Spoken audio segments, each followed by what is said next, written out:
Gracias, bastante. Es bastante, muchas emociones vienen a mi mente cuando recuerdo cómo era cuando todavía estábamos aquí, ¿verdad? Cuando todavía mi padre era pastor. Willy, Dios te bendiga. Tenía mucho que no te veía. Hermanos, es una bendición, ¿verdad?, estar aquí en medio de ustedes. Vamos a abrir la palabra de Dios. Vamos a tratar de que Dios hable a nuestros corazones en esta mañana y vamos a prestar atención. Antes de eso, vamos por favor a inclinar nuestros rostros y vamos a orar. Oremos.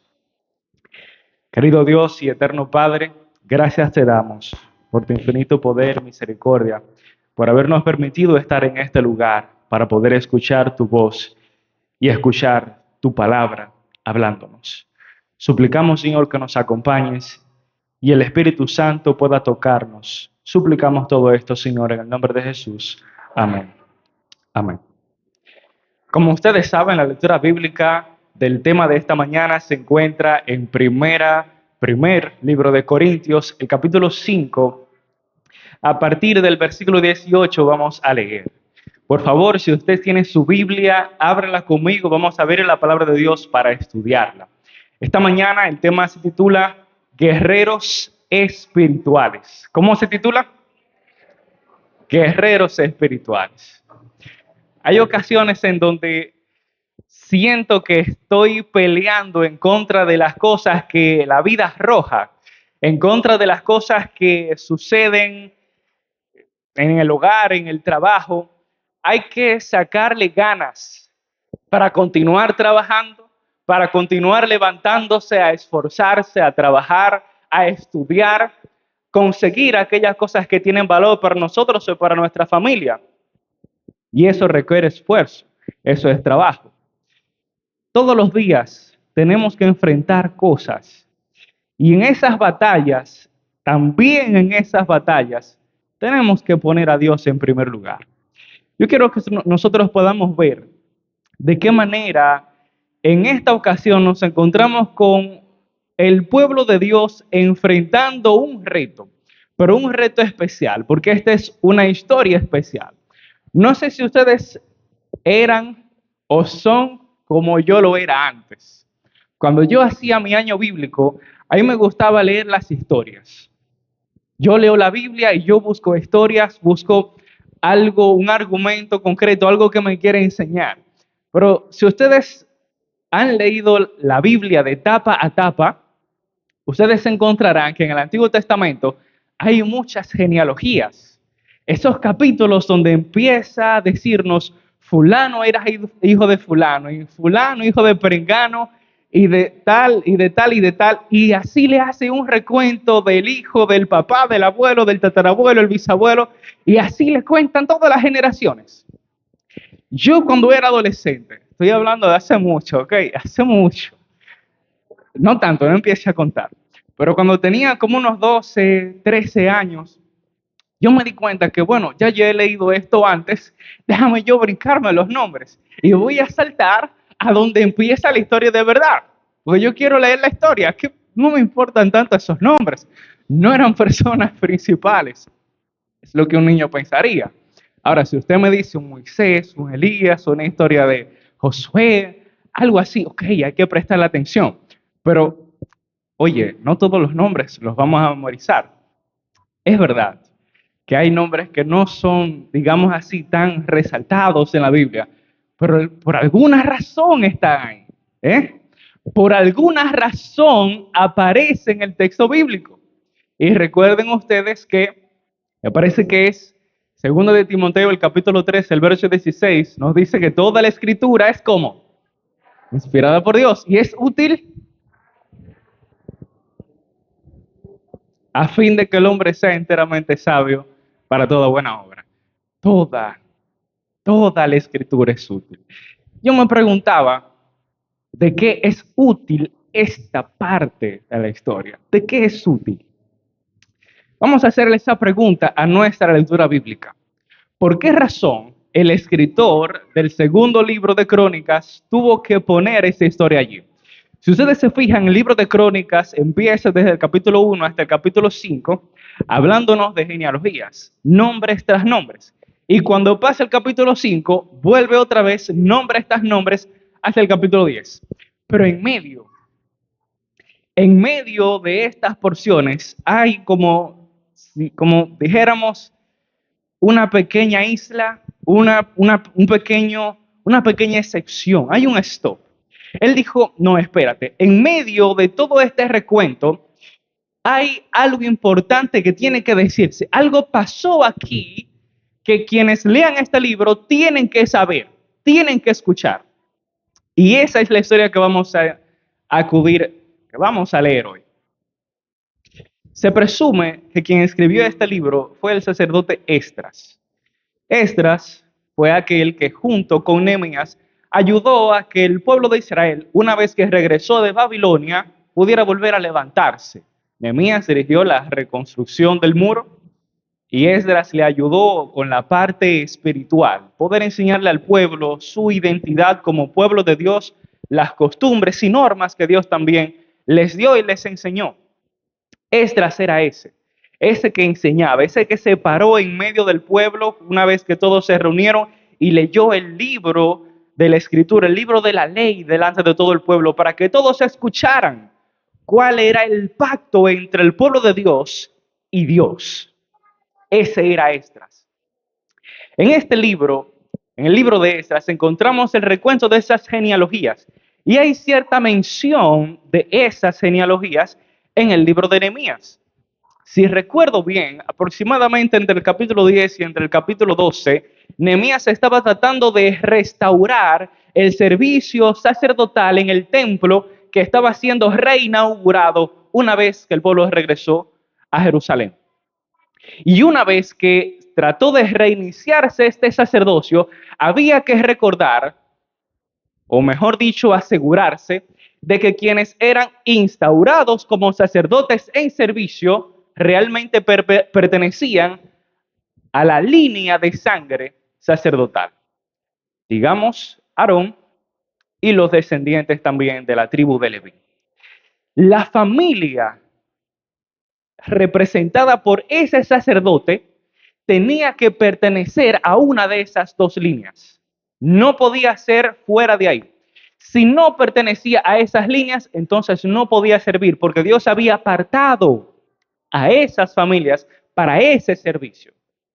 Está registrado en el libro de Nehemías que hubo una familia de la que no se encontró un registro genealógico y esa familia no se le permitió servir.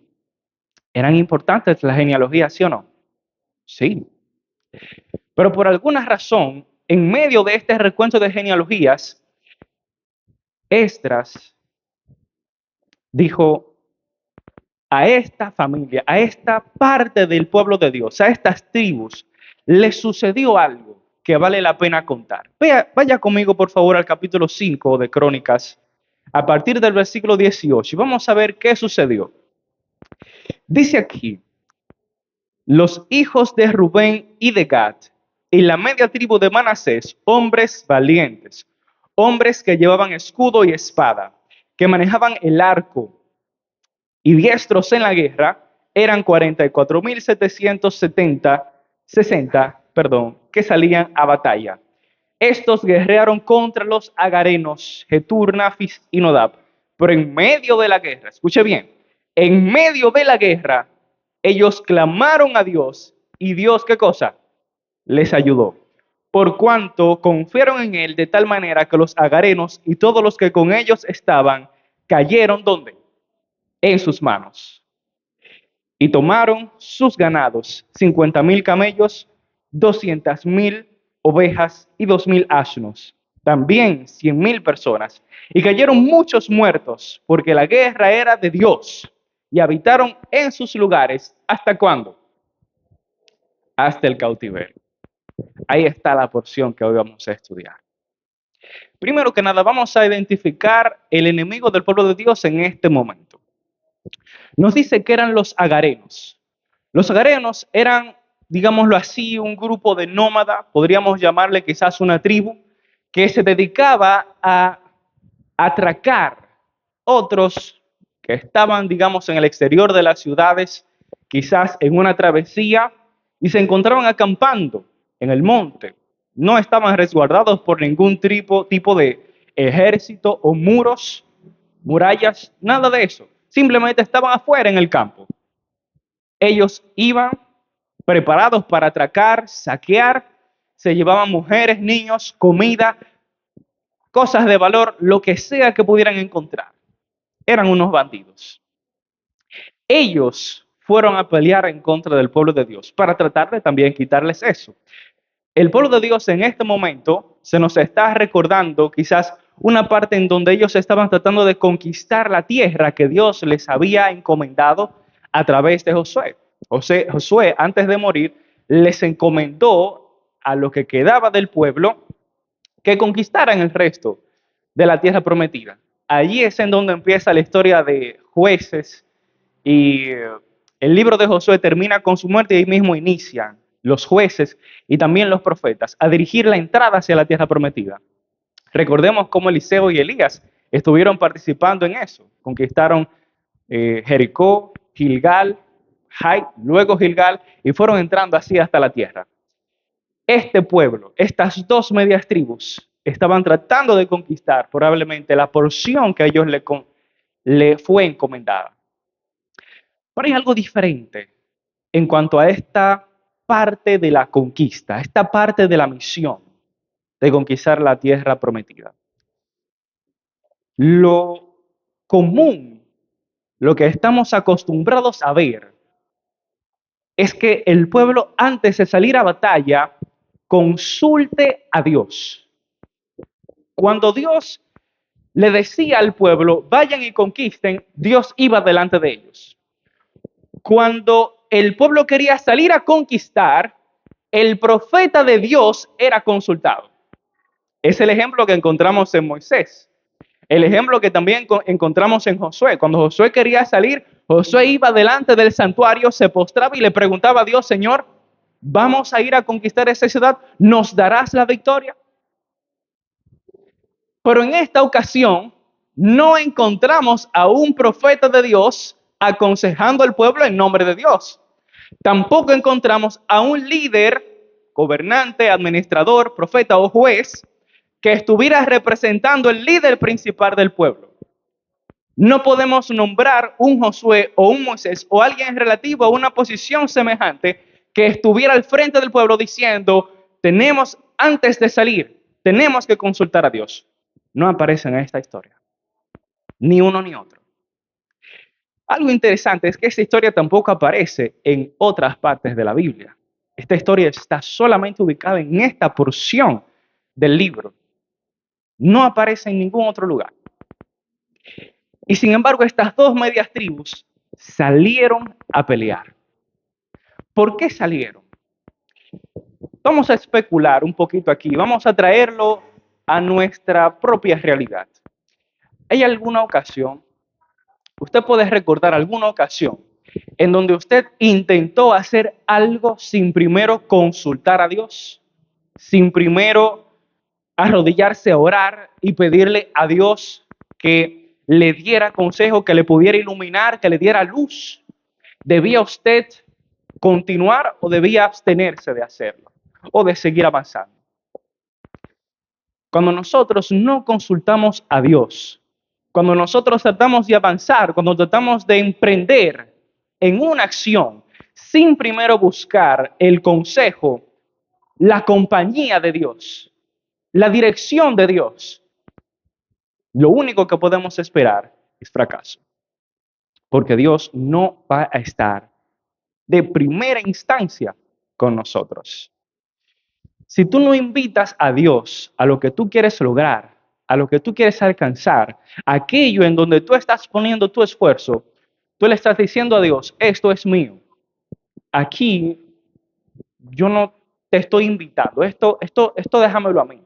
Yo puedo solo, yo puedo intentarlo solo, yo puedo lograrlo solo, yo puedo vencerlo solo. Es lo primero que le podría llegar a la mente a un pueblo que haya vencido tantas veces, que haya salido victorioso tantas veces. Somos el pueblo de Dios, dirán estas dos medias tribus. Hemos vencido, hemos ganado, no importa, ahora nosotros somos veteranos de guerra y cualquier cosa tenemos otros compañeros que pueden venir a ayudarnos. Somos el pueblo de Dios. No hay que consultar a Dios todavía. El resultado de un pensamiento similar a este es el que encontramos en esta historia.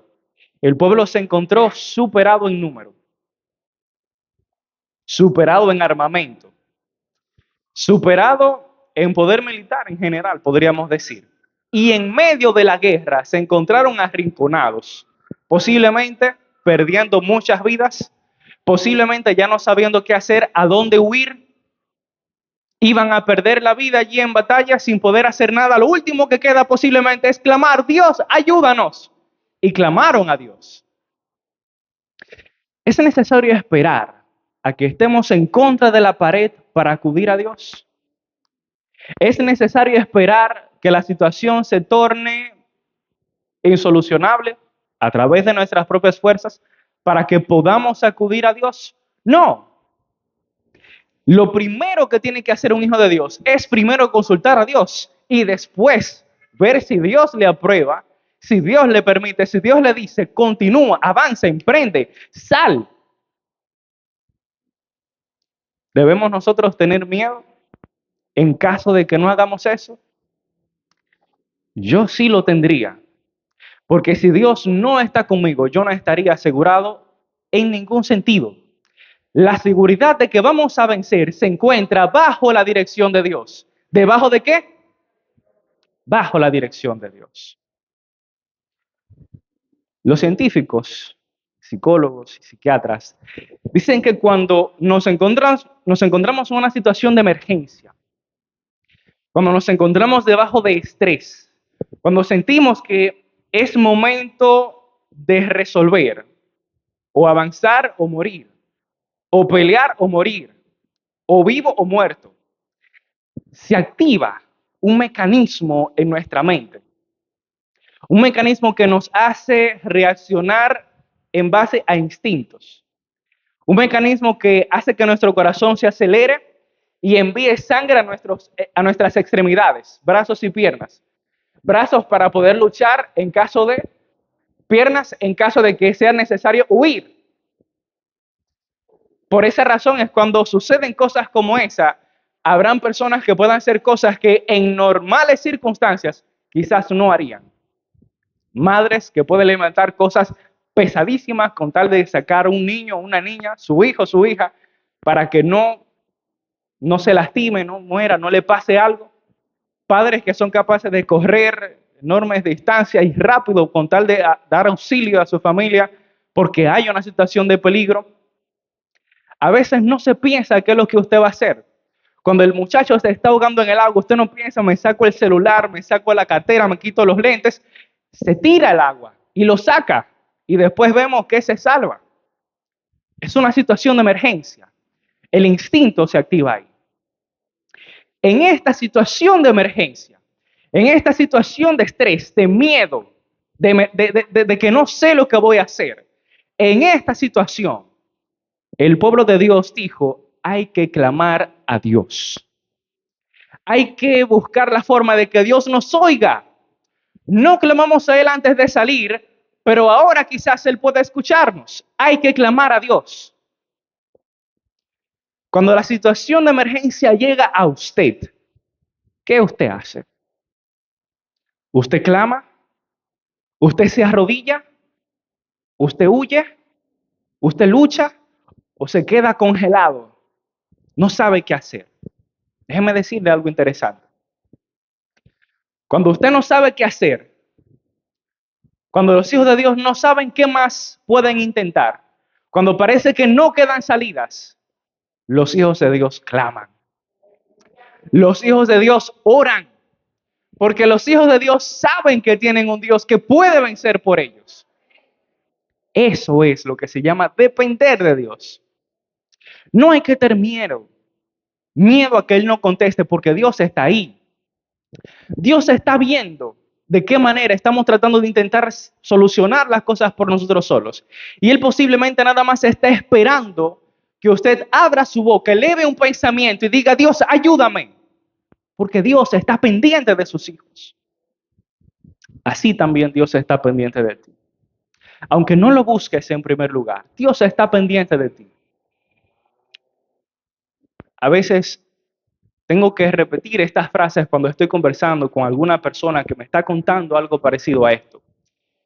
Y le digo, Dios no es un ser humano que vaya a guardarte rencor porque no le hablaste antes de salir a hacer esto. Dios no le va a agradar lo que hiciste. A Dios no se va a sentir bien contigo, pero Dios va a estar pendiente de ti, porque eso es lo que un padre hace. Y gloria a Dios por los padres. Aun cuando sus hijos no se están portando bien, un padre sigue siendo padre. Esta historia no se queda ahí. Cuando Dios escuchó el clamor de sus hijos, algo grande pasó. La Biblia nos dice que aunque ellos estaban superados en número, aunque ellos estaban superados en armamento, aunque parecía que no había salida, Dios llegó. ¿Dios qué cosa? Dios llegó y Dios intervino. ¿Y qué pasó? Dios ganó la guerra por ellos. Y hay algo importante que nos dice el verso número 20. El verso número 22, perdón. Verso número 22. Dice, y ellos cayeron muertos, porque la guerra era de quién. ¿La guerra era de quién? Yo no escuché bien. ¿La guerra era de quién? Hermano, cuando usted se encuentre en una situación como esta, usted tiene que acordarse de algo muy importante. Si usted tiene un problema, dígale al problema, el problema no es mío, el problema es de quién. Cuando usted piense en que hay dificultades con su hijo, con su hija, usted tiene que pensar, recordarse que ese no solamente es hijo suyo, es hijo de quién. Cuando usted recuerde que en su trabajo hay dificultades, pero tiene que acordarse que ese trabajo se lo dio quién. Usted tiene que recordar que el trabajo entonces no es solo suyo, también es de quién. Cuando el vehículo está dañado y usted no sabe cómo lo va a arreglar, porque no tiene que acordarse que ese vehículo se lo dio quién. Entonces no es solo suyo, también es de quién. Entonces la guerra no es de quién, no es mía. La guerra es de quién, es de Dios. Cuando tenemos un problema que no nos permite tener paz en nuestra mente, recuerden, ¿quién más no tiene paz? Dios. Porque somos hijos de quién? De Dios. ¿Un padre puede dormir tranquilo cuando su hijo no puede dormir tranquilo? No. Yo soy testigo de cómo cuando yo también tenía mis problemas, mi mamá se quedaba despierta incluso una noche entera. Y sin yo darme cuenta, pero lo sé porque luego me lo contó, ella se despertaba a la mitad de la noche para ir a ver cómo yo estaba durmiendo, para ver si estaba respirando. Y yo sé que las madres se pueden familiarizar con eso, ¿verdad? Un padre no duerme. Si su hijo no está bien, el padre no duerme. Si está interno en la clínica, el papá está ahí al lado, sentado, atento, ahí, observando, pendiente. ¿Puede un padre estar tranquilo si el muchacho no está tranquilo? No. ¿Cómo estaba Dios cuando esto estaba pasando? Atento, intranquilo. Cuando hay un problema con un hijo de Dios, el problema es de quién. ¿Hemos visto alguna vez a Dios no poder resolver un problema? No. Eso me recuerda algo muy importante. Y quiero que tú también lo recuerdes. No le digas a Dios cuán grandes son tus problemas. Dile a tus problemas cuán grande es quién. Cuán grande es Dios. Díselo. ¿Por qué razón nos preocupamos? ¿Por qué razón sentimos miedo? ¿Por qué razón sentimos estrés? Quizás sea una reacción natural en el gen humano, pero en el gen espiritual, los hijos de Dios no temen. Cuando somos espirituales, no tememos, no nos preocupamos, porque sabemos que Dios está con nosotros. Romanos capítulo 8 nos dice que a los hijos de Dios, a aquellos que están en el Espíritu, todas las cosas, ¿qué cosa? Todas las cosas ayudan a bien. ¿Por qué razón cosas malas pasan a los hijos de Dios? Todavía existe el mal, pero tenemos un Dios tan grande que de las cosas malas puede sacar cosas buenas. Por esa razón los hijos de Dios no temen, porque sabemos que Dios sigue siendo todopoderoso aún en aquellas situaciones en donde nosotros no comprendemos qué es lo que Él va a hacer. No midas lo que Dios puede hacer con lo que tú puedes hacer. No midas lo que posiblemente Dios va a hacer con lo que tú crees que es posible que Dios pueda hacer, lo que es posible que pase. No lo hagas. No intentes resolverle a Dios su plan. Dios tiene un plan y tú no lo sabes y no lo necesitas saber. Simplemente tienes que saber que Dios es Dios y punto. Deja que Dios sea Dios. Hay algo muy importante en el final del versículo 22 y es con esto que nosotros tenemos que llegar al final de este pequeño estudio. Dice que esta historia no terminó en un final feliz, pero nosotros podemos hacer un final feliz para nosotros y ahora vamos a ver cómo. Al final del versículo 22 nos dice, y habitaron en sus lugares ¿hasta cuándo?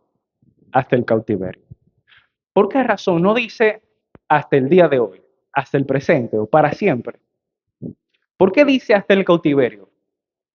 Porque la bendición que Dios le dio ese día a su pueblo fue una bendición que el pueblo no estuvo preparado para conservar. Y ahora vamos a ver cómo. En los versículos que siguen, me parece que es el versículo 26, ahí lo pueden revisar, nos dice, por lo cual el Dios de Israel excitó el espíritu de Pul, rey de los asirios, y el espíritu de Tiglat-Pileser tercero, en este caso, es el mismo, tiene diferente nombre. Y este rey de los asirios en aquel momento, aproximadamente entre el 745 y 727 a.C., él llegó a esta tierra, conquistó la tierra y se llevó cautivo a todos los hijos de Dios que estaban allí. No dejó a ninguno. Los registros históricos y la misma Biblia en Segundo de Reyes, el capítulo 17, nos cuenta de qué manera llegó este emperador o un representante de este emperador. En el capítulo 17 de Segunda de Reyes dice que fue Salmanasar, pero este es su hijo. Salmanasar V es su hijo. Él llegó y conquistó el pueblo, se los llevó a todos. Samaria en aquel momento era la capital de esta parte del pueblo de Israel. Y se los llevó a todos.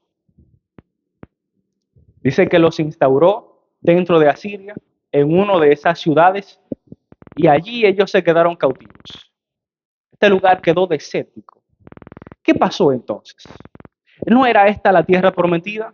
¿No era esto lo que Dios le dijo al pueblo que tenía para ellos? ¿No se supone que las bendiciones de Dios son para siempre? ¿No se supone que cuando Dios te bendice, Dios quiere que tú conserves la bendición? Se supone que cuando Dios te da algo, Dios quiere que tú lo disfrutes. Cuando Dios te da algo, Dios quiere que tú lo vivas, que tú te lo goces con tu familia. No te lo da a ti solo para luego quitártelo. Dios no es así. ¿Por qué razón perdieron ellos esta bendición? ¿Por qué perdieron la tierra? Estos mismos versículos anteriores al 26, nos dicen que ellos no fueron fieles a Dios. Nos dice que ellos adoraron a otros dioses paganos. Y el capítulo 17 de Segundo de Reyes nos explica en detalles qué fue lo que pasó. Estas tribus que estuvieron allí habitando esta tierra, tomaron dioses de las naciones que les rodeaban y también empezaron a adorarlos. No fueron únicamente fieles a Dios, sino que también quisieron adorar a otros dioses. Posiblemente también se casaron con las familias de esas otras naciones y de esa manera la idolatría empezó. ¿Por qué razón lo hicieron? Vamos a tener que preguntarles nosotros mismos. Por la decisión de ser fiel o no ser fiel, es una decisión muy personal. Los libros de Reyes nos explican de qué manera reyes de Israel, varios de ellos, llegaron a incitar al pueblo en pos de la idolatría, buscando quizás a otros dioses. ¿Por qué razón no simplemente obedecieron a Dios? ¿Por qué razón no simplemente siguieron a Dios? Es una decisión personal. ¿Cuál es la tuya? El ser fiel o no ser fiel fue lo que determinó cuánto este pueblo pudo disfrutar de las bendiciones de Dios. Dios te va a dar tu victoria, Dios te va a dar tu bendición, pero Dios te va a permitir a ti decidir hasta dónde llega tu fe, hasta dónde vas a ser fiel. Hay algo interesante con estas historias. Están en dos puntos diferentes. El punto en el que Josué y el pueblo de Israel empezó a conquistar la tierra prometida está cerca, bueno, justamente después de la muerte de Moisés. Y podemos rastrearlo hasta antes de los años 1100, 1000 antes de Cristo. Y esto pasó cerca del 700 y tantos. Hay aproximadamente 300 años en medio. En medio de 300 años, entonces, el pueblo de Dios fue fiel, fue obediente. El pueblo de Dios conservó su tierra, tuvieron altos y bajos, Dios los amonestó, se arrepintieron, volvieron, Dios los amonestó, volvieron a arrepentirse. Pueden observar la línea temporal allí en los libros de Reyes, primero y segundo de Reyes. Pero estuvieron ahí.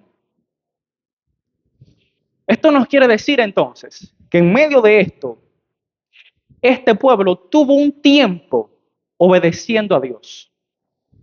El hijo de quienes pelearon en esta tierra fue fiel. El nieto de quienes pelearon en esta guerra, en la de segundo de Crónicas, primero de Crónicas 5, perdón, fueron fieles. Pero algo pasó posiblemente en la tercera generación o en la cuarta generación. La fidelidad a Dios flaqueó. La fidelidad a Dios menguó, se debilitó. Algo pasó, se perdió la conexión espiritual allí. ¿Qué me está diciendo esto? Esta historia me está diciendo que los padres fueron muy buenos guerreros y clamaron a Dios en medio de la batalla. Pero cuando se trataba de hacer que la bendición de Dios sea conservada a través de la fidelidad a Dios, en medio del paso de las generaciones, se tambaleó la fe del pueblo. Se tambaleó su seguimiento a los principios de Dios. Ellos no fracasaron en el campo de batalla. El fracaso estuvo dentro de la casa. Se trata no de ser muy bueno con las espadas y con los escudos.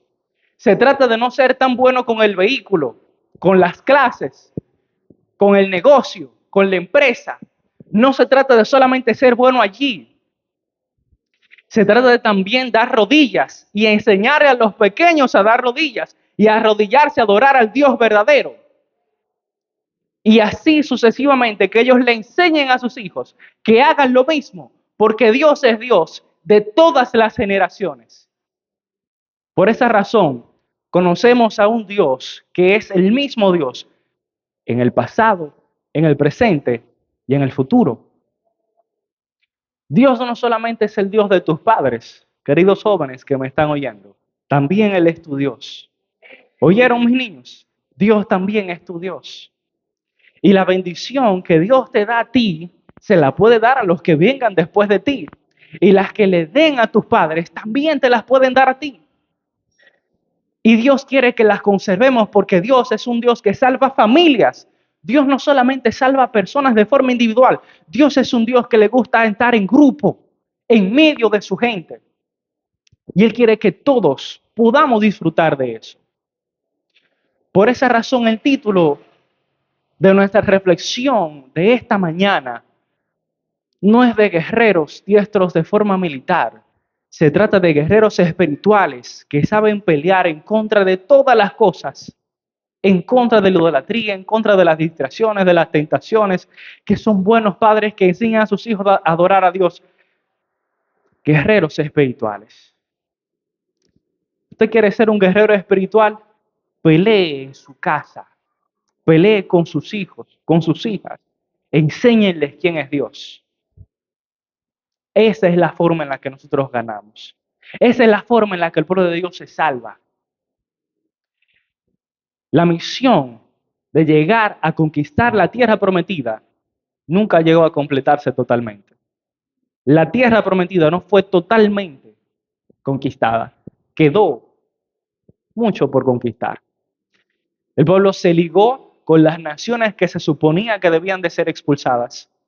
Y de esa manera llegó a ser en varias ocasiones azotado, llevado esclavo a otras naciones, no solamente a Siria, sabemos luego fueron llevados a Babilonia. Y es por la misma razón, la fidelidad a Dios.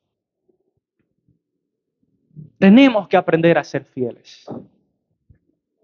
Dios nos ha encomendado que aprendamos a ser creyentes de verdad en Él. Y aquí me quiero parar a ser un poquito más contemporáneo, un poquito más claro. Hoy en día vivimos en un mundo muy moderno, muy diferente al mundo de aquel entonces. Hoy en día no vamos a encontrar naciones que nos digan, nosotros adoramos a esta estatua. Hoy en día los dioses son distintos. Hoy en día no son esculturas o pinturas. Hoy puede ser aquello a lo que tú más le dedicas tiempo. Aquello que te distrae de Dios, aquello que te aleja de Dios. Puede ser el entretenimiento de una película, novela, serie. Puede ser la música. Puede ser lo que te ofrecen en el barrio, sustancias, alcohol. Puede ser el trabajo, puede ser el dinero. ¿A qué tú le dedicas más energía mental? ¿A qué le dedicas más pensamientos? ¿A qué le dedicas más tiempo? ¿En qué te esfuerzas más? Cuando tú piensas en dónde tú pones mayor interés, ¿está Dios en tu top 3? ¿Está en el top 1? ¿Es Dios el primer lugar en tus intereses, en tus prioridades? ¿Qué es el primer lugar en tu vida? ¿Es Dios o es otra cosa? Cuando tú te levantas en la mañana, ¿te dedicas a buscar a Dios, a leer la Biblia, a orar? ¿Qué tú pones en primer lugar? ¿En qué tú piensas? Cuando tú te recuerdas que no hiciste algo en el día, posiblemente dejaste de leer la Biblia o posiblemente dejaste de orar. ¿Qué vas a dejar de hacer para dedicarle tiempo a Dios? ¿Estarías dispuesto a hacerlo? Porque de esto es de lo que se trata, de realmente darle a Dios el primer lugar. No se trata solamente de venir a la iglesia el sábado, porque eso es muy fácil. Se trata de llevarte a Dios a tu casa y realmente que Dios sea Dios en tu casa también. Porque aquí todos somos cristianos, porque decimos amén y cantamos y leemos la Biblia. ¿Eres cristiano en tu casa también? ¿Eres cristiano en tu trabajo también? ¿Otras personas saben que adoras a Dios? ¿Que les rindes culto a Dios? ¿Que de verdad tú crees en Dios? ¿Compartes tu fe con ellos? Es de eso de lo que se trata. El pueblo de Dios, el verdadero pueblo de Dios, se siente orgulloso de su Dios y no lo esconde, lo predica, lo enseña, lo muestra. No nos escondemos, brillamos. Es de eso de lo que se trata. Porque de eso es de lo que se trata ser pueblo de Dios. Cuando lleguen los tiempos difíciles, verdaderamente difíciles, vamos a estar a prueba y vamos a tener que decidir en dónde realmente están nuestras prioridades. ¿Está por encima de lo que el mundo nos ofrece? ¿O está de parte de Dios? Con Dios. ¿Qué tú prefieres? ¿Trabajar o ser fiel a Dios? ¿Comprar o ser fiel a Dios? ¿Caerle bien a la gente o ser fiel a Dios? ¿Ser cool? ¿Ser genial? ¿Ser popular? ¿Ser atractivo, atractiva? ¿O ser fiel a Dios? ¿Cuál es tu prioridad? Si tú eres fiel, te vas a dar cuenta que es muy fácil la respuesta en cualquier situación. Simplemente busca aquello que a Dios le agradaría que tú hagas. Ahí está. Pero este es algo muy personal, muy adentro. No hace falta que los demás sepan cuándo tú eres fiel. Hace falta que Dios y tú lo sepan. Esta mañana yo quiero hacer una invitación especial. Número uno, a aquellos que han estado en contacto con Dios pidiéndole a Él que consagre sus corazones, que brille en sus vidas, que les ayude a realmente ser fieles a Dios, que les ayude a ponerlo en primer lugar sin importar qué, hacer un compromiso en que si es en público o si es en privado, Dios va a estar en primer lugar. Quiero invitar a esos que quieren decirle eso a Dios, a que pasen aquí al frente para que podamos orar. Segundo, quiero invitar aquí a algún amigo o amiga que nos está acompañando, que el día de hoy escuchó el mensaje y quiere decirle, Señor, yo te quiero entregar mi vida porque yo quiero ser fiel. Y yo quiero, Señor, entregarme a ti. ¿Hay algún amigo o amiga que quiere entregarle su vida a Dios? Es el momento de venir y pedirle al Señor que te ayude a restaurar tu conexión con Él, a reconciliarte con Él, a unirte a las filas. Ven y permíteme orar por ti. De esos yo soy el primero. Todos nosotros tenemos luchas y situaciones y tenemos que en verdad ponernos en sus manos, pedirle perdón y volver a conectarnos con Dios, a reconciliarnos con Dios. No te quedes ahí sentado. Si tú sabes que necesitas ser parte de esta oración y decirle algo especial a Dios, ven y díselo. En tu mente, ahí exprésale qué es lo que te está pasando. Exprésale qué es lo que ha estado ocurriendo, en qué has estado fallando. Pídele que te ayude a arreglarlo, que te perdone, que te ayude a reconciliarte con Él, porque de eso es lo que se trata. No somos santos, no somos perfectos, somos santos en construcción. Somos cristianos encaminados al cielo, pero este es nada más el lugar para poder encontrarnos con Él y pedirle que arregle lo que haga falta. Así que no te avergüences. Dile a Dios lo que hace falta decirle. Vamos a orar. Querido Señor y eterno Padre, esta mañana estamos deseosos, Señor, de, número uno, encontrarte en primer lugar en nuestras vidas, en primera persona, face to face, cara a cara. Ayúdanos, Señor, a poder reconciliarnos contigo. Pon en nosotros arrepentimiento. Pon en nosotros fe. Perdona nuestros pecados y reconcílianos contigo, Señor. Tú conoces, Padre, cuáles son nuestras fallas y debilidades. Sabes qué nos hace falta para que podamos estar bien contigo y estar preparados para que cuando tú vengas por segunda vez, podamos irnos contigo al reino de los cielos. Jóvenes y adultos, niños, estamos aquí, Señor, pidiéndote que nos ayudes a ser fieles. Encomendamos aquí especialmente a los padres. Este es su día y sobre todo este es su momento. Ayúdanos, Señor, a que podamos ponerte en primer lugar en nuestros hogares, en nuestras casas, en nuestras vidas, trabajos, escuelas, en todos los lugares, Padre, en todo momento. Tú conoces, Padre, cuánta fe nos hace falta para poder comprender lo que significa, lo mucho que vale poder ser fieles a ti a pesar de todo. Sabemos, Señor, que tú nos escuchas, que tú eres un Padre fiel y que estás aquí atento, atento a nuestra súplica, atento a nuestro clamor por perdón, por reconciliación, por amor.